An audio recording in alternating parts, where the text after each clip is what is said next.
On Friday afternoon, the 4th of August, I joined Nicky, one of the Phuket Big Bike Week organisers, with a few of his friends and a tourist police escort to drive up to the north of the island to welcome some Porsche Club cars coming to Phuket.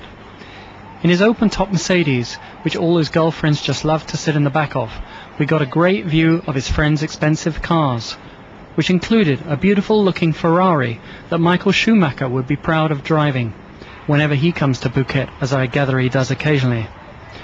We waited at Sarasin, Tau, Tepkasatri bridges. Not for Michael, but a convoy of members from the Porsche Club of Singapore, led all the way from the Malaysian-Thai border by the tourist police. They lined up in the style of a Monte Carlo race start, despite the heavy noisy traffic bouncing across the bridge. Nonetheless, Nicky was suitably impressed by the collection of Porsches. You like them? I love it. The 25 cars from Singapore were led by Eddie King, vice president of their club, who was glad to be here. We really like Phuket so much that we always try to come back every year and enjoy the nice hotels and all the food and all the entertainment. He told me more about the trip up. It was not very eventful, but we did have one puncture along the southern seaboard, Highway 44. But we fixed that within 5 minutes. That's why we are running a little bit late, you know. Crossing the border, no problem, because the Thai immigration also helped us to give us some, assistance, and we managed to get all the custom clearance done 3 hours before the main group arrived. These were very valuable goods for customs to check. Most of the cars will be around about at least minimum about 10 million baht, and some of them about 50 million baht. And the expensive cars are the Turbo and also the GT3s. And but we have also some very nice older cars. They are really collectible cars. We have one that's 1957, which is really old Porsche. The oldest one is a 911 over there. I will introduce you, Billy. Like to come over? He's the owner of the oldest Porsche that came here. What year is the model? 1972. 1972, and it's a 911. It's 2.4E. Yes. Do you have to be as old as the cars to drive them? I am as well. Actually, Billy sent this engine even to Germany for rebuild. Can we have a look at the engine? Yeah, sure.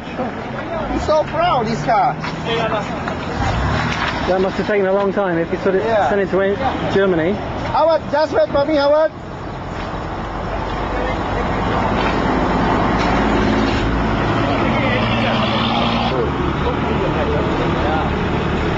She's a babe. She's a babe. Does it help to understand German, to drive these cars?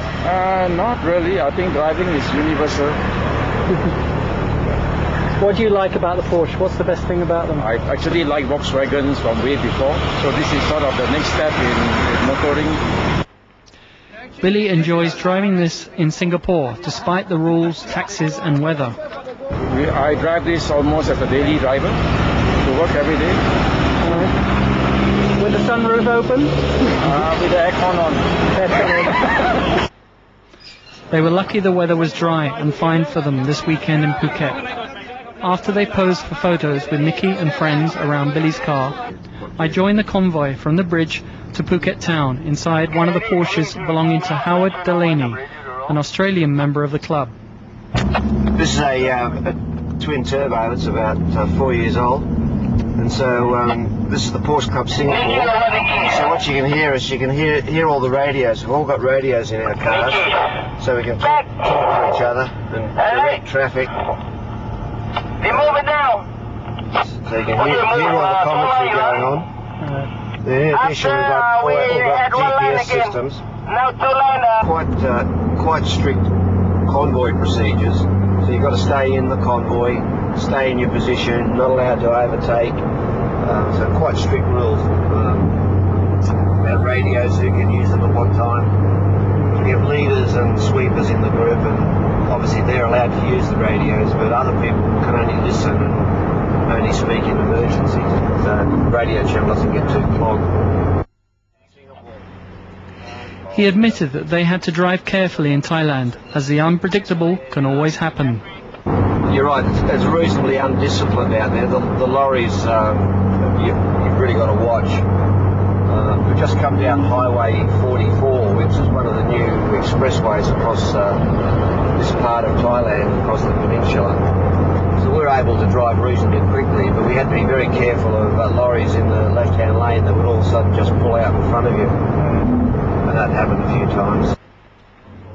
Looking back on their experience, some of them did admit that occasionally they speed up to 230 to 260 kilometers per hour, but normally only on the F1 racetrack in Malaysia, where they visit on the way, but not in Phuket town traffic, where I left them to leisurely enjoy a weekend of go-karting, shooting, golf and fantasizing in fantasy before they return this morning from the Meridian Hotel at Nai Han. Catch them if you can.